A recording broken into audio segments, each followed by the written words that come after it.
Firstly, Nirjhor, thank you for um, facilitating this and two, suggesting this. And we have had a number of conversations since in Australia, and this is just one more of those conversations.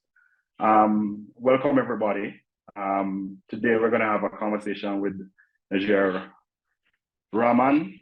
Nirjhor is the CEO of Bangladesh Angel Network. It is the country's first investment network that connects innovative startups with smart capital via individual and institutional investors. It was launched in 2018 as a partnership between local and international impact investors and ecosystem leaders. BAN has grown to become a global network with members in more than 21 countries, and so far has invested over 11 million in capital deployed to approximately 50 companies that are a part of their portfolio. And some of the leading companies that are digitizing Bangladesh is a part of that. And it's a wonderful story, and I thought there was so much of their story that dovetails so well into our Jamaican experience. So I wanted to bring this conversation to this grouping as a part of Entrepreneurship Week. And I'd really want it to be an open conversation. Each of us here on this call are leaders in our own rights. We're either running companies, parts of organizations, involved in the entrepreneurial ecosystem at various levels. So I'm going to be asking a couple questions, but after that, I'm really going to be opening up the floor for an open conversation. And hopefully at the end of the conversation, which will be for about an hour, hopefully you'll know Nirjhor very well, and there's some collaboration that will flow from that, and he will know some of us very well as well. Nirjhor, I want to just jump into it. Talk to me a little bit about your journey, who you are, a little bit about your background, and what got you into this space. Yeah, sure, would love to. And hi, everybody, and thanks for having me as well. I think my story is the typical sort of immigrant story, and that might resonate with some of you in the call as well. So I was born in Bangladesh, but we left when I was quite young. When I was around 3 years old, we first lived in Japan for my father to do his, master's and doctoral studies, and then we settled in the U.S. And when he became a university researcher, I didn't know anything about the U.S. I didn't know anything about Texas, but I ended up living here for the last almost 3 decades here in Dallas, Texas. So that's where we made a home. Growing up, I think I wanted to see the world. Once again, I think that might also resonate with a lot of you. And so I studied international relations. I started my career in consulting, worked a little bit in the emerging markets in places like Kenya and Mongolia. But I think everything started coming together around 8 or 9 years ago when, I don't know if you guys remember, but there was a big factory collapse that happened in Bangladesh where a few thousand people died literally in a matter of seconds, clutching Walmart tags, Loblaws tags, trying to make, literally $50, $60 an hour, trying to make clothing for everybody else. And that affected me a lot. I was, away from the country at the time. I started reading more about the country, learning more about the country. Learned that the place where that tragedy happened was only maybe a couple of miles away from where I was born. And so I sort of felt this calling that, hey, maybe whatever skills I have, whatever networks I have, maybe I should use it in the service of helping my country. And so let's go back and see what I can do. And so 8 years ago, I went back, and I know Javette and I talked about this, where, the first thing I did was I was running a social enterprise funded by the Gates Foundation to build sanitation systems in municipalities in Bangladesh.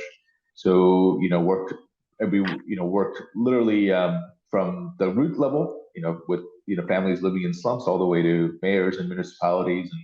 And the business model we created is still going. It's a national scale program now. And from there, ran an accelerator, teaching entrepreneurship to social entrepreneurs. And social entrepreneurs are very blunt, and they told me that we probably know more about our business than you do. Fair enough. But what we need is capital. We don't know anything about how to get capital. Can you help us? And so I looked into it. And when I asked around, like, hey, what do entrepreneurs need very early when it comes to capital? And the feedback was, angel investors, angel investments. I said, okay. And so how does one do that? What is angel investing? I said, well, you should think about doing an angel network, organize angel investors and get them in early. And so I found a few mentors who are looking to do exactly that. They had that idea. They were looking for someone like me. We're just going to hustle and be the CEO. And so, I was lucky enough to join them, and we launched Bangladesh Angels about 5 years ago. Fast forward, we've got 50 companies in our portfolio. We've invested tens of millions of dollars into these ventures. Yeah. We are one of the leading players in the ecosystem in Bangladesh, and we have a global footprint because of the diaspora that's in 2 dozen countries. So it's been an interesting ride, and happy to talk more about that as well. Yeah, absolutely. For some of us on this call, kind of paint a picture of where is Bangladesh, what is the socioeconomic situation, what does Bangladesh look like demographically, economically? Yeah. So a few things stand out about Bangladesh if you're not familiar with it on a day-to-day, and most people aren't, right? So one is it's the most densely populated country in the world that is not a city-state or an island. So in the sense that there's 160 million people crammed in an area that's the size of maybe New York State. I don't know how that measures in relation to Jamaica, but it's a lot of people in a very small footprint, right? Dhaka, the capital city, has 20 million people. It's one of the largest cities in the world. The history of Bangladesh is that it's a very old civilization. It's been there for thousands of years. But as an independent sort of political entity and a new country, it's a very young country. It gained its independence 50 years ago from Pakistan. And in turn, Pakistan gained its independence from India, British India, about 70 years ago. So, it's a very young country as well. The average age is around 28 years old. Most people were born after independence and really in the last generation. It's recently become known, I think, for two things in the world. So one is social enterprise and international development. So, this is because, when it became independent, it was on the back of a very bloody war, as well as a genocide that was perpetrated against Bengalis. So it was one of the poorest countries in the world when it became independent. And so a lot of NGOs came in. A lot of NGOs, international NGOs, started from Bangladesh. A lot of the methods they used to, deal with things like, malnutrition and women's maternal health, and even things like sanitation, are now used around the world, actually. So, and if you've heard of Muhammad Yunus, or if you of Grameen Bank, or if you've heard of BRAC, which is the largest NGO in the world, they both started from Bangladesh. Microfinance started from Bangladesh, right? So that's one export, you might say, from Bangladesh. It's international development best practices. So that's one. The second is the garment industry. So in the 70s, Korea was the largest garment producer in the world. They were increasingly having trouble, making things in their own home country because they were getting richer. And so they brought their technologies and methods to Bangladesh. And now Bangladesh is the second largest garment industry in the world, providing clothing to the fast fashion sector, only behind China. And increasingly, it's taking a bigger and bigger market share, even away from China because of the global trade wars and everything else. And that's been a huge boom to the industry. It employs 4 million people. The majority of it's women. It's allowed women to gain independence, financial independence from their families and husbands, invest in their young, their children. And the net effect of that is that the Bangladesh economy kind of runs on development, garments, and the last thing is remittance. So there's tens of millions of Bangladeshis working all around the world, in places like the Middle East, Southeast Asia, as well as professionals who work in North America and Europe and Japan and Australia and elsewhere. They send a lot of money back home, and the net result of that is Bangladesh now has the highest per capita GDP in South Asia, except for Sri Lanka. So it's actually richer than Pakistan and India, the two countries that it came from on a per capita basis. It's recently become, from least developed country to a developing country. in a lower middle income country. It's the largest country ever to do so.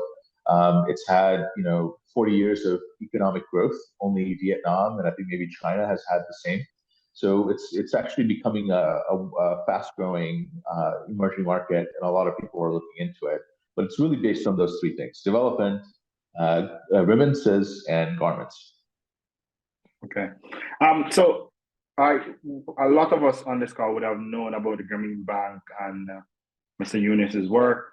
Talk to me about the trajectory, because I know one of the things that is a hallmark of what has happened in Bangladesh is the speed of its the economic progress. Can you just paint a picture for us as to how quickly that has happened? Because that gives us, I think one of the things is there's a lot of things that are common in the Caribbean context and in Jamaica. And we talk a lot about how do we get to accelerated growth. So and that's one of the questions we ask and we talk about a lot. So just paint the picture for us. Over what period of time has that development happened? Yeah, I mean, let's go back 50 years, right? So 1971, about 51 years, 1971, when Bangladesh became independent. It was at the end of a war where Pakistan, which owned Bangladesh, they perpetrated sort of a genocide against the Bengali population. Up to 3 million people died in that war of a population of 75 million, right? 10 million people became refugees who went into India. India had to intervene, and they had to actually invade Bangladesh to fight the Pakistanis and make Bangladesh independent. So, if you go back to news reports around that time, people really thought, like just the way we talk about maybe Syria these days, or Gaza, or some of the worst spots in the world where there's civil war and unrest and genocide and refugees and everything else.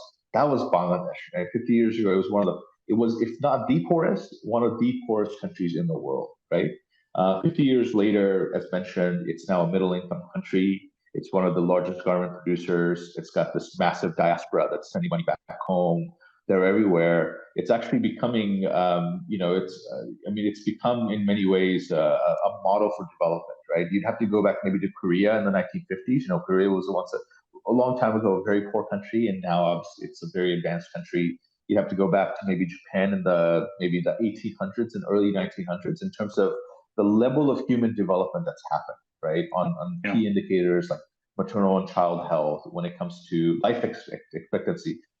Parts of Bangladesh, or Bangladesh in general, has higher life expectancy now than even parts of the United States, right? Rural United States, right? So those are all a testament to the level of development that's happened.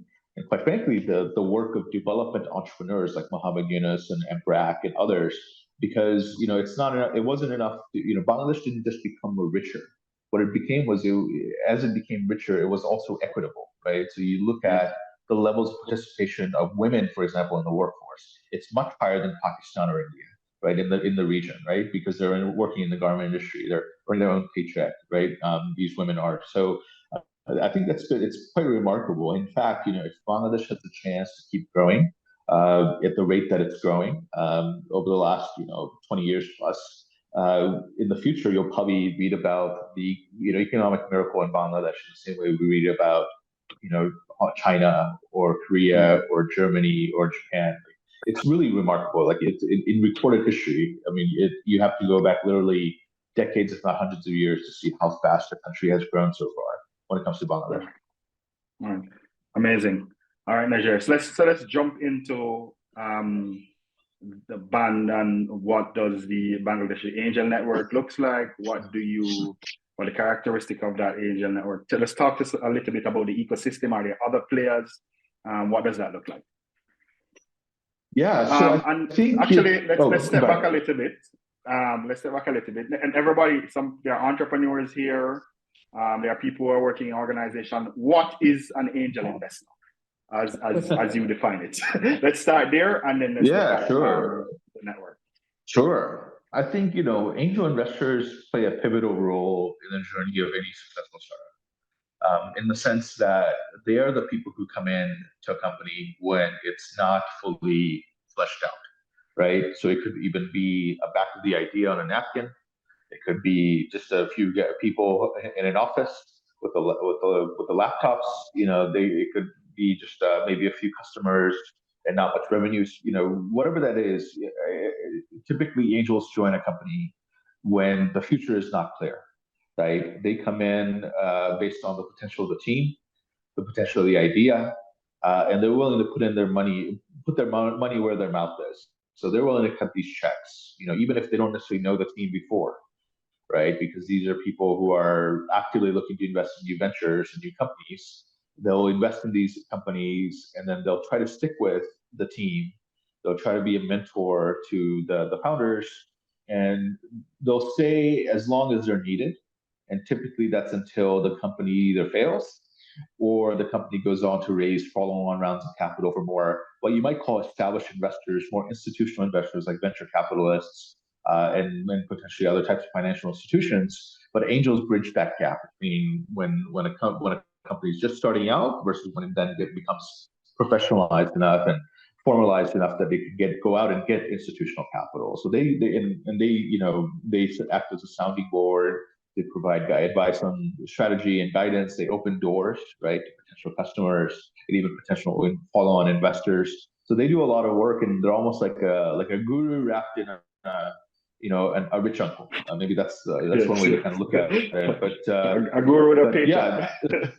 Yeah, and it's really much defined by patient capital, right? Angels aren't looking to make a quick buck. They're not saying I'm going to give you $1 today and next month you're going to give me $1.20 back. They are looking to get invested for multiple years, but for that they want multiples on their return on investment, right? So they want an ideal world, double digits, 10x plus, but even at least multiples when it comes to investment, because they're taking a huge amount of risk investing in the venture in the very earliest stages.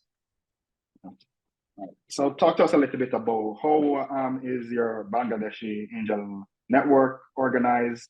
You're the CEO. What role do you play in organizing that network? And who are some of the players, and how do you kind of marshal the type of investments that you guys make? Sure. So I think maybe I'll just kind of give a high-level overview. So I think like many emerging markets, particularly over the last 10 years, Bangladesh has gone through a huge digital leap, right? So nowadays, for example, there's 100% mobile penetration, right? A majority, I think, of the country has access to a smartphone, right? And once again, it's a very young country, so people love going online, right? They love Facebook, they love WhatsApp, they love YouTube, they love social media, TikTok, what have you.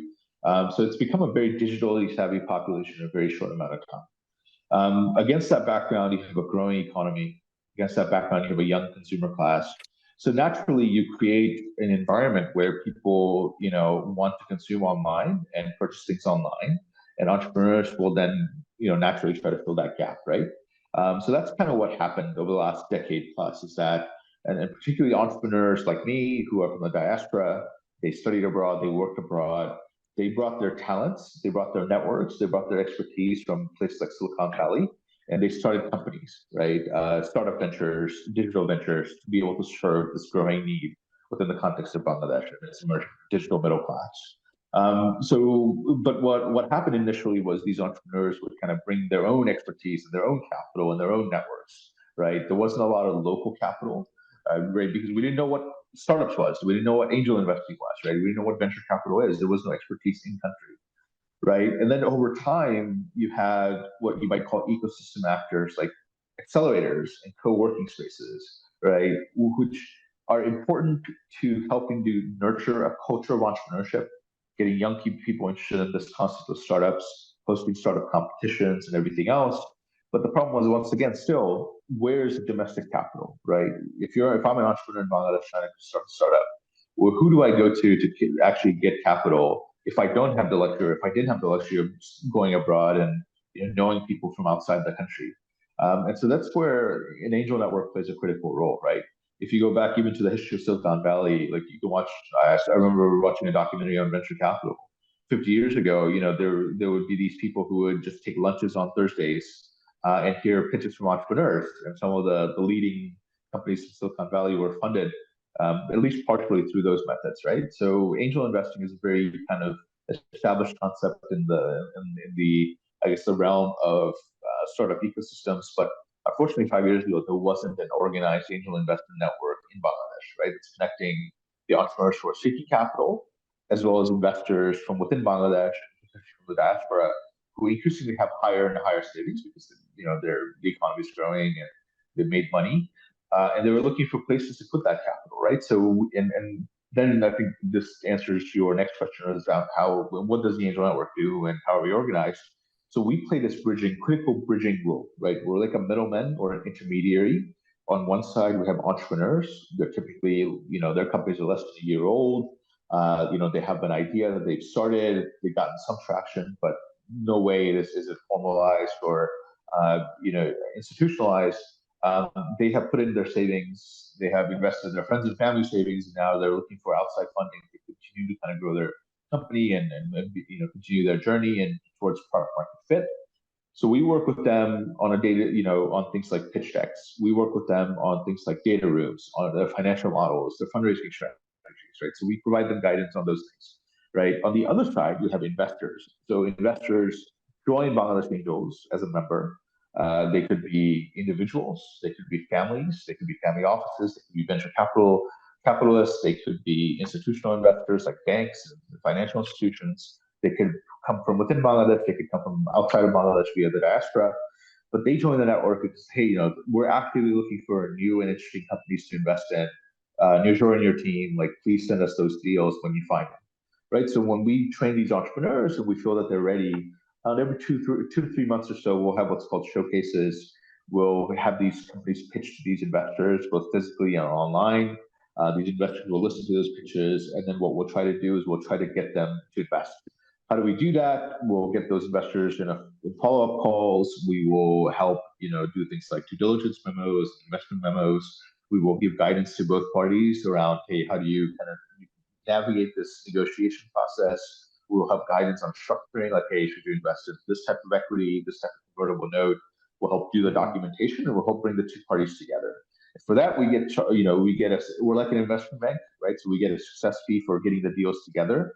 And we're in the deal all the way up to the first board meeting after the deal closes, right? And sometimes we constitute the board, new people come in. So we're playing that critical bridging role between the investors and entrepreneurs. And I've got a team to help me kind of do that. What's your typical deal size, and what's the structures that you use in those deals? So we do on average about 200,000 USD.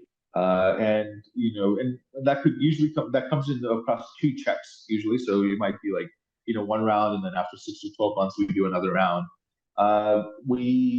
In terms of deal structure, so we do everything from equity.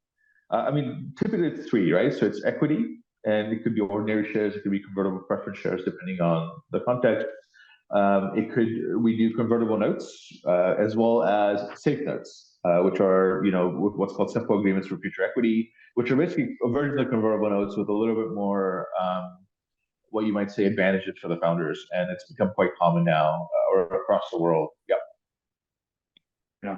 So, guys on the call, I really want this to be an open conversation.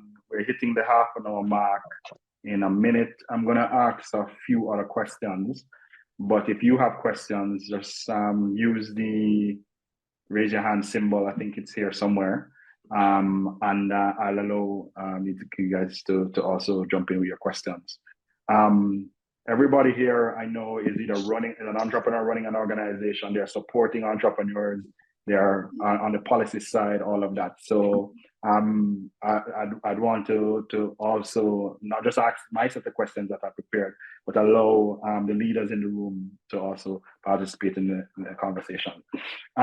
So Nirjhor, talk to me a little bit about the typical companies that you're funding. What are they working on? What problem are they solving? And a little bit, if you could identify some of your success stories over the last 5 years. Yeah, so I think typically, these entrepreneurs who are trying to harness digital technologies to organize unorganized markets, right? So what does that look like in practice? So maybe some, and it works across sectors, because Bangladesh is a fast-growing country where a lot of things are unorganized, right? So, we're not like a US where a lot of things are, there's like big chains and, brands and things like that, right? It's still very much a new economy in that regard. So a lot of things are up in the air. So, we've invested across healthcare, education, logistics, mobility, fintech, what else? Agri-tech, software as a service. Typically, I think those have been the sectors, e-commerce as well, different types of e-commerce, different types of e-commerce ventures. So yeah, those are typically the sectors that we've invested in so far. Some examples I could give you.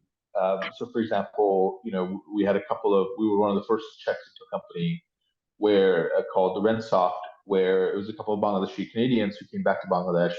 They saw that to go to a doctor's office, you have to first go to the doctor's office, get an appointment, and then come back later in the day and just wait around, right?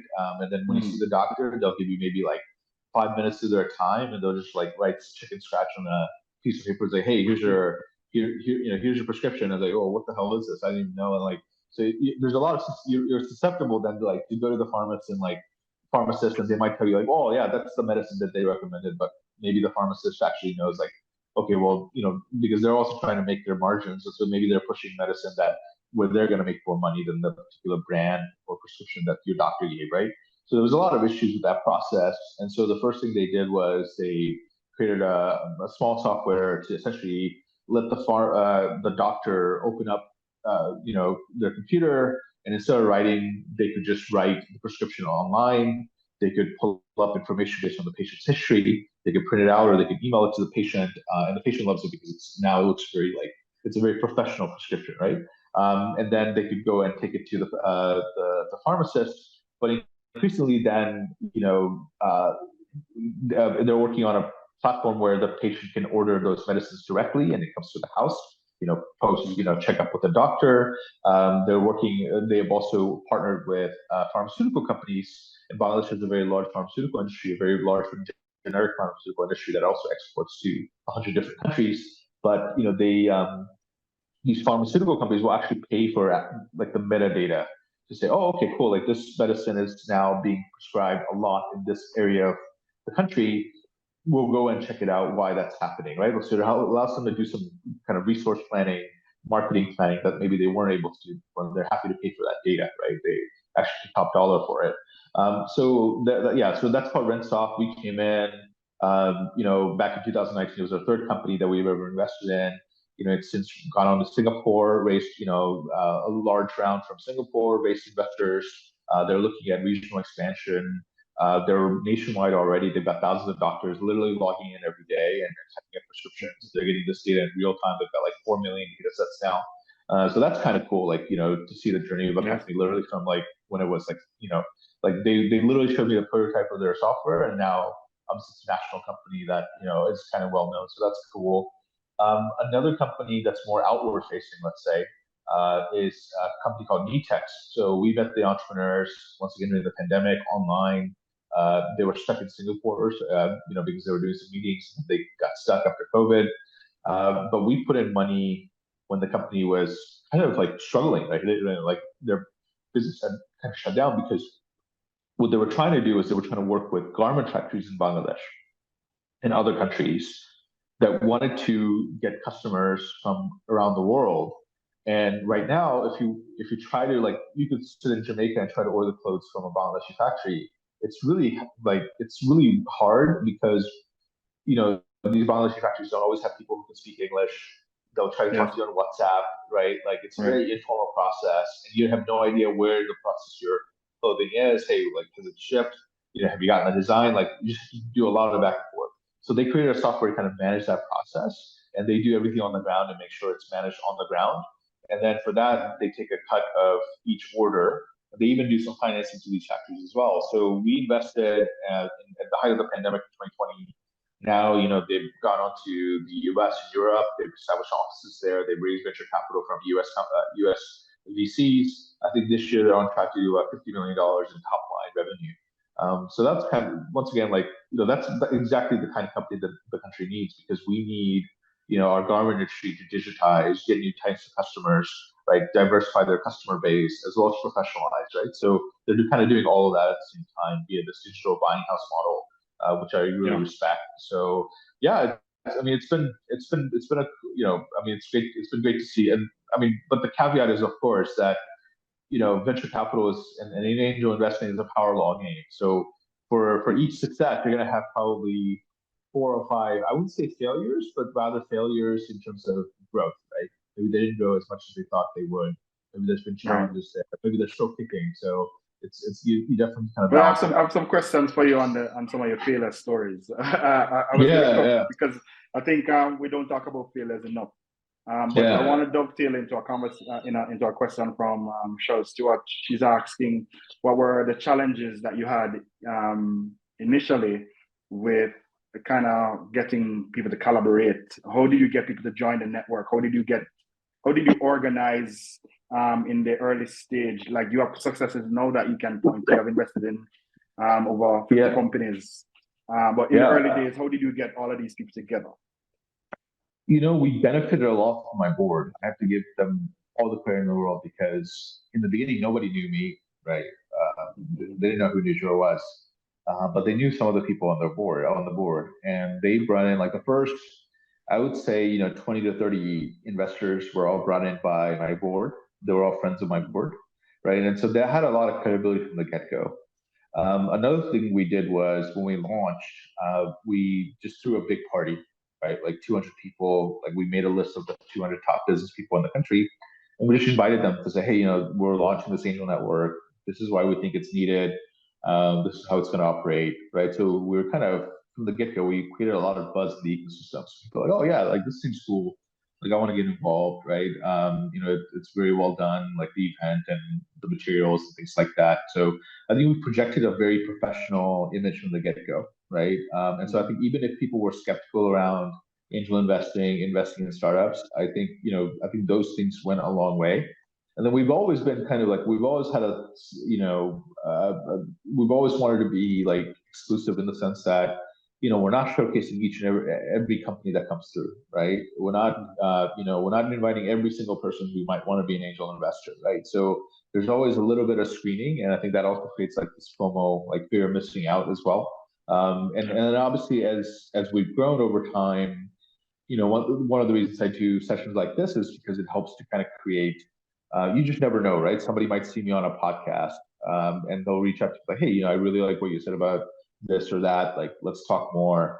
And in fact, that's what I've been doing since the pandemic is every day for a few hours, I'll just literally get on LinkedIn. I'll make a few posts. I'll find people with last names that are Bangladeshi and say, hey, look, I'm trying to do this back in Bangladesh. Can I tell you more about it? And see if we can work together. And I think even in this day of kind of digital outreach and digital read, like you and I, yeah, I think in a short time we had a lot of interactions together, putting Yes. online, and like I think there's a certain level of trust there, right? And I think that helps kind of get going. And lastly, I think we just like I push my team very hard on this. Like we do a lot of work. Like we take our jobs very seriously when it comes to due diligence, when it comes to standardizing our processes. So I think people appreciate as potential investors like, oh wow, like the materials are good, the due diligence is deep. There's a lot of knowledge that the team has, and so that helps to make my decision a little bit more easier. Okay. What's the profile of the typical member of your network? What's the profile of a typical angel investor in your network?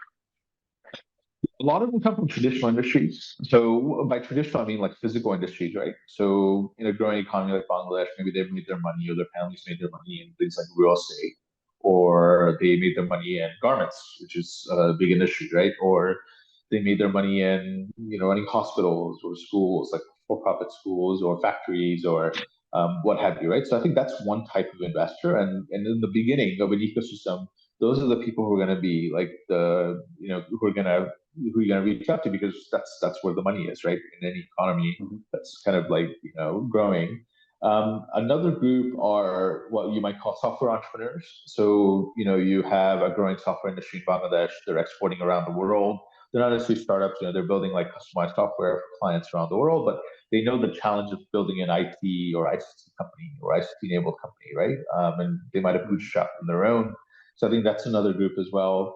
A third group are increasingly, we have ultra well, high net worth family offices, or what you might call the first kind of versions of family offices that people are now like second and third generation are retiring. It's giving that to the next generation who often studied abroad. They've lived abroad. They know, the startup story. They're more open to these different ideas, and now they're trying to, instead of running these businesses day to day because they've passed it off to like professional managers. Now they're, at the board level, and they're thinking about how to diversify their family as well. So that's another group as well. We also have a lot of institutional investors, like asset management companies, who are looking into the venture capital space.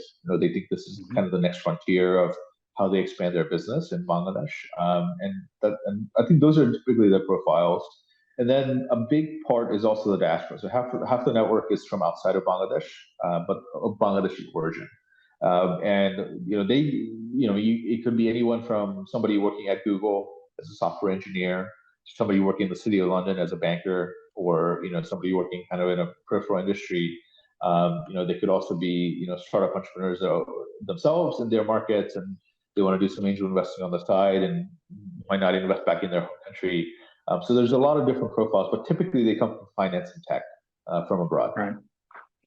So another question from our participants here.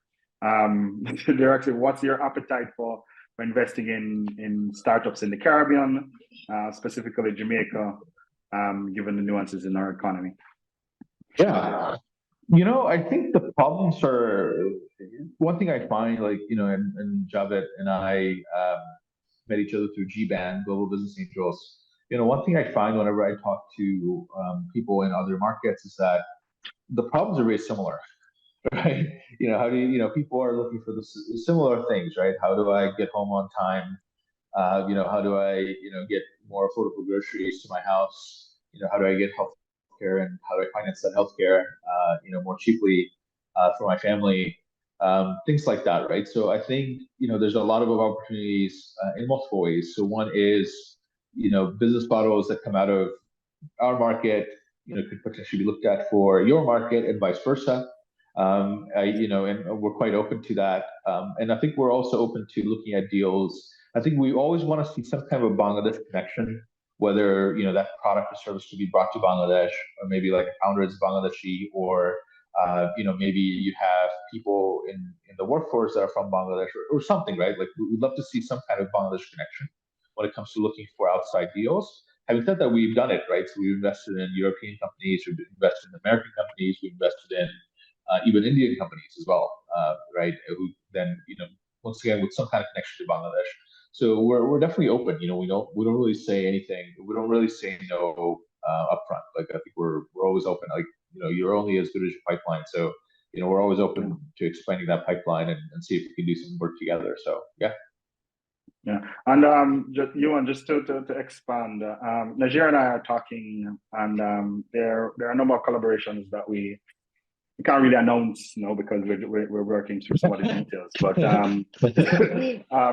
just Esther Finance specifically, and the Esther Network is going to be opening up some opportunities for a Bangladeshi connection. I mean, yeah, perfect.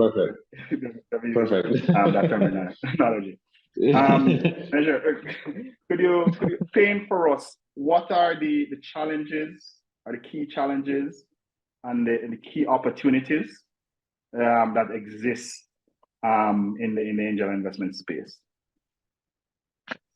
The challenge is always going to be delivering exits, right? Because because that's how angel investors get their money back, and typically then they'll recycle that money into new ventures. That's how if a company exits, period, let's say like an idea to all the way to IPO, then typically, like in the US, that's what happens, right? Like a new company is born, they raise money from angels, they raise money from VCs, then they get acquired or IPO, and those founders become angel investors for the next generation of entrepreneurs, right? And some of those early employees then become founders, right? So it's a virtuous cycle. And I think the challenge in markets like ours, both yours and mine, is that there hasn't been enough exits yet, right? For angels or founders. And so that virtuous cycle hasn't been able to develop, right? So I think that's always a challenge. My team tells me all the time, like, we could potentially have like 3 times the number of angels if we had more exits, right? If we had faster exits. And so I think that's something we think about all the time, like how to facilitate that. The best thing we can do is make sure these companies that we're investing in can raise follow-on rounds, because once you get on the VC treadmill, hopefully, like if you can execute, and that's a big if, but if you can, then hopefully you're on the path towards exits at some point in the future, right? So I think that's important. What's the opportunity? I think it's just kind of you'll see that, I think, once again across our markets, is that right now the share of commerce that's done online, the share of money that's spent online, is lags behind the amount of time spent online, right? So somebody might, I think I go around, I walk the streets of Dhaka, I'll see like even people who drive those rickshaws, those three-wheeled bicycles, like they're just watching YouTube, right? And they're listening to music, but are they in a place where they can start buying things there? Not yet, right? But I think as the economy grows, the expectation is that the digital economy is going to grow exponentially as part of that. It's going to eat more and more of the rest of the economy. I think and now is the time to kind of get in and create those kind of platforms, right? So I think that's kind of the opportunity, but obviously, like, it takes execution, it takes the right kind of business, ready to cater to what the people are looking for, and there has to be genuine value add, right? I always tell my team, like, is this 5x better than whatever is out there as an alternative, right? Like, quantify for me, like, what is the benefit? And if you can't do that, or if you struggle to do that, then you may not have the right company, because it's just not going to get traction with users. Yeah. For the entrepreneurs who are maybe looking to attract angel investment, how do they prepare themselves for that? What are some of the early things that, obviously some of these companies are early stage, but I know I see at least 1 or 2 entrepreneurs on this call. People are thinking about starting businesses. People have started already in early stages. How do they prepare themselves before they approach an angel investor? I think the first thing to ask is whether or not you have the kind of company that can generate the types of returns that angel investors might look for, right? Because not every company is meant to raise funding, right? Because once you raise funding, you create that expectation that you have to grow at a certain pace. You create that expectation that at some point you're gonna have to be able to return that money with multiple fold. And if you believe that you don't have the kind of business that that can do that, or you don't want the headache of doing that, because that's also a headache, right? That's a significant headache, like, and then it may not be worth it, and that's totally fine. There's other ways to grow through other types of financing and other types of capital options, right? So it's not that every company has to raise angel money, and it's not that every company has to raise VC money. In fact, even in the US, the largest VC market in the world, less than 1% of companies get funded by VC, right? And obviously the proportion that actually scale and return that money is maybe 1% of that, right? Less than 1% of that, right? So I think that's something to keep in mind, is it's really a type of equity, because it's so high risk and it's so high return for it. There's these expectations that only a very small, minuscule percentage of the population of companies should even think about it. I think that's the first one. The second part, okay, but you made that decision. I think then the second part is, okay, well, what am I trying to raise this money for, right? I think it's very important to lay out, let's say, a 12 to 18 month timeline to say, I'm here now, and if I have this capital, I could go here, and here's my evidence accordingly, right? Maybe I've got more, I've got a demand issue, right? I can't supply that demand fast enough, right? Maybe I need to, I'm getting a lot of customer feedback around, tweaking my product, but once again, I need to hire people to do it, right? I've been able to get good traction in one part of Jamaica, but I want to expand to another part of Jamaica. Whatever that is, like, you have to have a very specific reason why you need that capital. If it's just simply, I want to raise because I need to raise, like, it's not going to be good enough, right? You have to show, conversely, 5 to 7 year vision of how large could this company get, right? Like, for example, those doctor guys, right? They can show a vision of, well, in 5 to 7 years, we can get this percentage of doctors' offices in Bangladesh. They'll be spending X dollars with us. If that's the case, it will become a $20 million a year company. that's a vision, right? Like whether or not you agree with it, whether or not you can pick holes in it, but at least that's a vision. That's a path that the company is showing, right? So I think likewise, like you got to show a vision, and a lot of things will change. Your business model may change, totally okay, but at least you're showing a vision, right?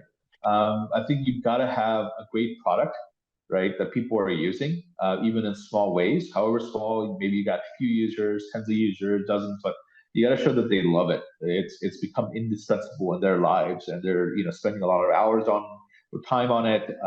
It's improving their life somehow, right? That 5x rule. Are they saving time? Are they saving money? Or are they doing both, right? But you've got to show a great product. You've got to show an amazing team. Why should you be? Why should I back you, right? Ultimately, once again, the business can change. You may change your market. So many things can change in the journey of building a venture. But why are you the person to maybe guide that journey? And what have you done in the past life, or what have you done so far that gives me the intuition and the confidence that you can kind of do that, right? So I think you have to sell yourself very well.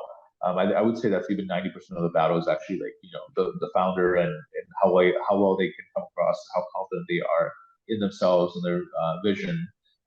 Yeah, I think those are some of the things I think, and then more kind of, I guess, in a concrete way, like you got to invest some time in your pitch deck. You got to invest in some time in having a data room with your financials, your legal documents, and other things kind of ready to go. You got to do the rounds, so you got to go talk to people like Javette, who knows people. You got to make a list of like 100 people, and you just got to take coffee meetings and say, hey, this is what I'm doing. Either do you want to invest? If not, do you know somebody, right? You just got to make those rounds and like pound the pavement. It really does become like another job that you have to do as a founder, and it's so hard. And so once again, I think it goes back to my first point. Do you even want to do that? Do you even want to raise money? Because if you do it, you got to do it right, and it's going to be a lot of work on top of what you're trying to do, which is build a company. Yeah. And I guess the other side of the question is for the potential angel investors here, or people who are trying to build out angel investment networks. If you're just getting into thinking about going into angel investment, you have an exit, or you have some money stashed away, and you say, okay, this is what I want to use for this kind of asset class. What should I be thinking? What should I be doing? What should I be looking for? Or should I be making decisions about how I invest? I think the feedback is always like, let's say you made $100, right, and you want to invest that full $100. I think don't invest more than $5 to $10 of that into venture or angel investments. And even there, split it up, right? So I think a lot of first-time angels might actually be better off investing as what you might call a limited partner in a venture fund, or being like in the sense that you're cutting one check to a venture capitalist, but they're investing across many different companies, but the expectation is like, hey, you're gonna manage my money. Obviously, I'm gonna give you percentage of those returns, and I'll give you a management fee. But in return, like I'll get to see like what kind of investments you're making, and I'll get to learn a lot about a lot of different companies right away, right? That's one model. I would also say even if you do direct angel investments, like split that, right? Like where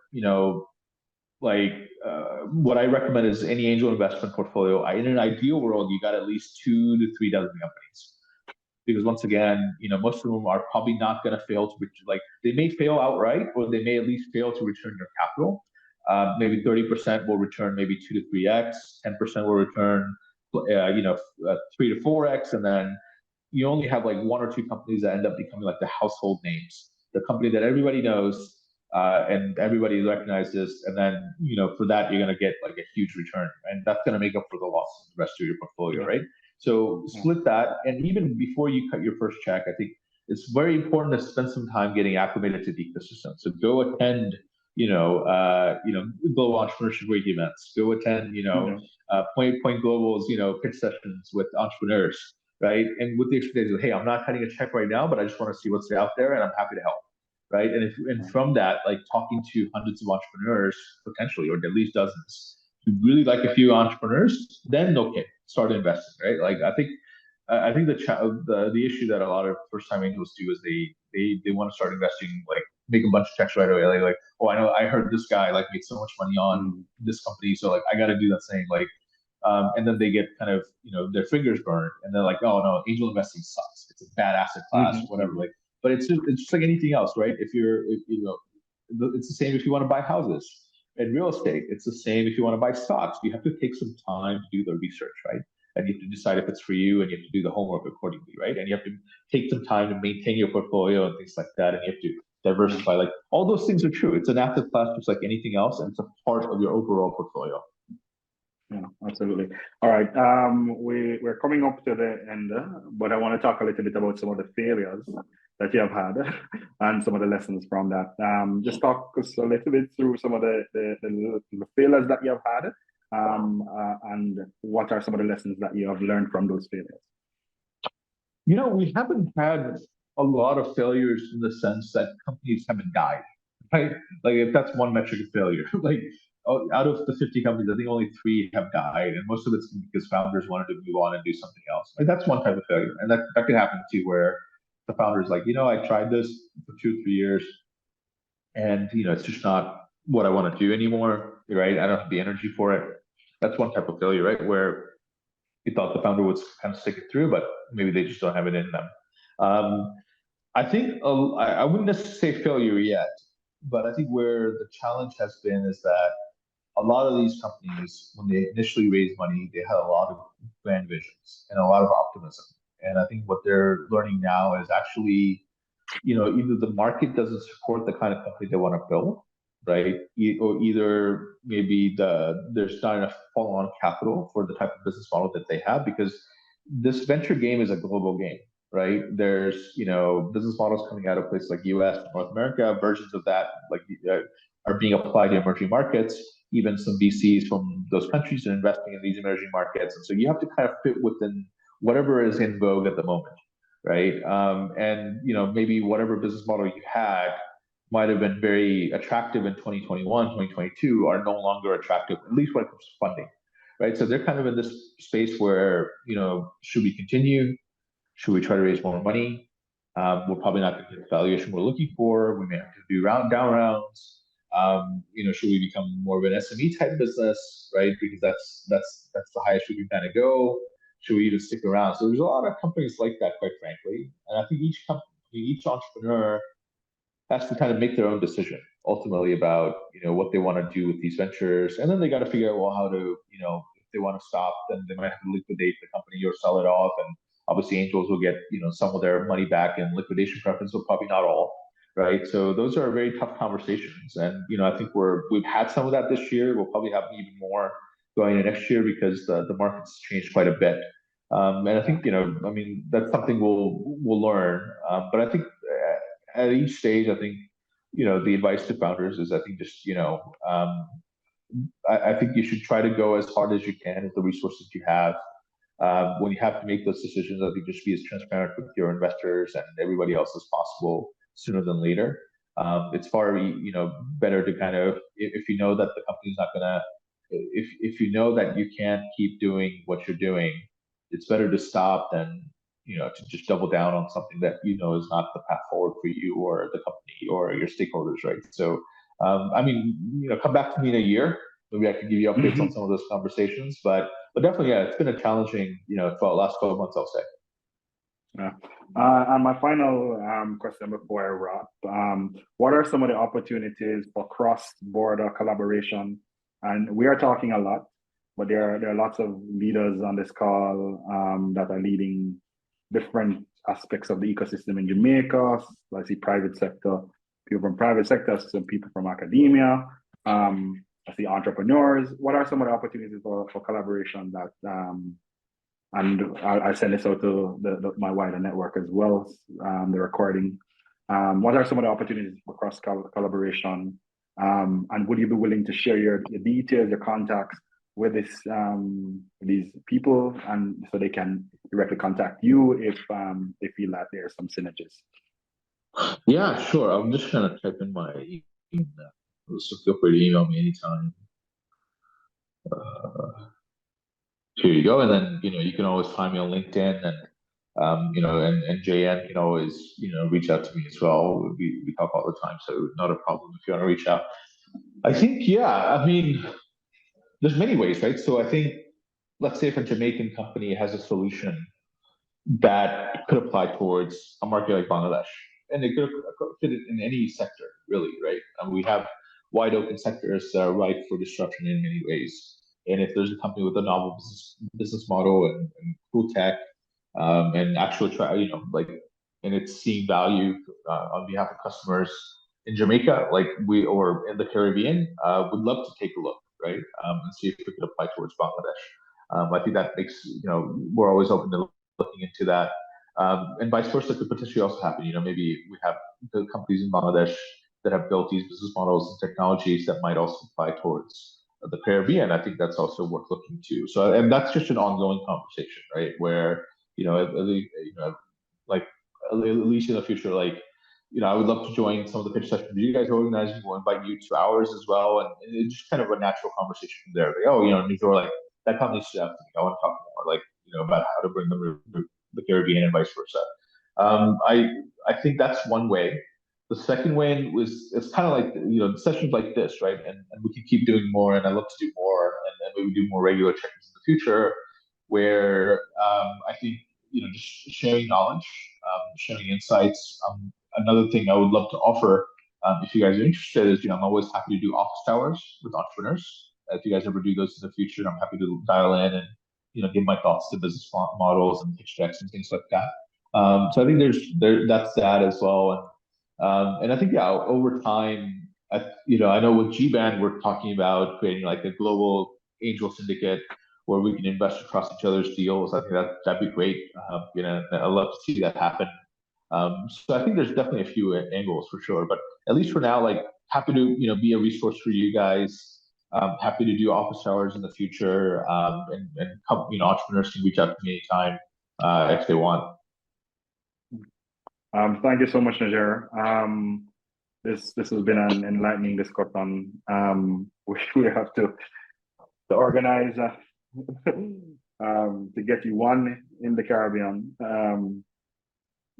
to see some of the companies that are being built there, but two, to broaden the conversation and know absolutely from what's happening at the level of GBand that some things are happening, and you and I will collaborate on a number of other things, which I'll update everybody on. But thank you for chatting with us and spending some time with us. I don't know if there's any last minute questions from the participants, but that is it on my end. Thank you so much. It's been a great conversation. I will continue at some other time. All right.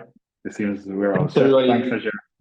Thanks for joining on a Saturday. Thanks a lot. Talk to you soon. Cheers. Thanks, Jan. Cheers. All right.